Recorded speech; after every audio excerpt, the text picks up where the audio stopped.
Eh, Hala, kuya, patay. bakit ka ganyan? Wag naman ganon. Di ka kasi sumusunod sa ano eh. Boss, wag mong damihan ng asukal, boss ha.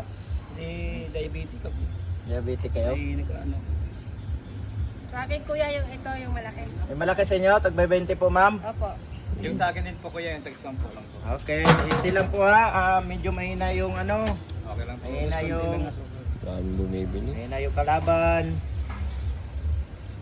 Ang daming tamis siya. Talaga. Ano sir? Boss, thank you ha. Sa inyo ma'am. Ay, yung malaki ko, kuya. Boss, Ay, sabi ko sa'yo, ano ah? Ba't dinamihan mo ng ano?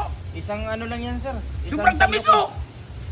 Putang na. Ay, Hala, kuya, patay. bakit ka ganyan? Wag naman ganon. Di ka kasi order ng customer mo eh. Eh, pwede mo naman pagsabihan, bakit mo naman Hindi, sinabi sa nakakainis. kanya? Nakakainis eh. Sobra ka naman. Kawawa naman si kuya. Kawawa naman, nagtitinda lang ng tao si Kawawa, kuya oh. eh. Di, ayusin mo yung pag nagbenta ka, ayusin mo. Pwede mo Grabe naman ka sabihin naman, na kuya. maayos. Oh. Ba't ka ba nang kaya ano, ma'am? Eh, siyempre, May kalaki niya. tao din niya. Tao din siya. Naghanap buhay ng ano yan. Naghanap buhay yung tao, tapos ginaganyan mo. Parang ano, ma'am ah.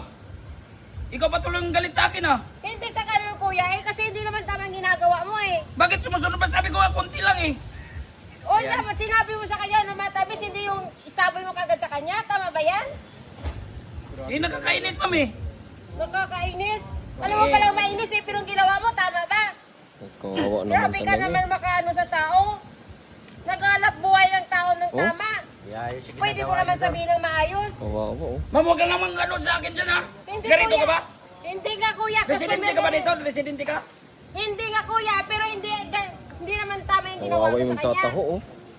Grabe. Sobra ka naman. Oh? Naman na yan, ma'am. Grabe. Yan na nga lang yung Kawawa, hanap oh. buhay ko. Yun, oh. Grabe kayo sa mga mahihirap. Oo. Bukod Hindi mayaman mo kayo. kita dyan ang ano niya, Kawawa. trabaho niya, ginaganyan mo. Hindi nga, naman ma'am. tama. Ang order ko sa kanya, kunti lang yung asukal. Ba't ang sobrang tamis? Sinabi ko na nga sa kanya yan eh. Hindi kasi yan nakikinig eh. Masukan. Habang Eh, nagsasando pwede kasi, daldal lang daldal eh. Sige lang sir, salamat po. Pwede mo naman maayos na sabihin sa Libre kanya. ko na lang kayo sir, wag na kayo magbayad sir. Hindi kuya, ako na magbabayad dyan. Grabe Isama mo na naman lang yan sa akin. talaga, hindi siya magtatalo. Walang awa.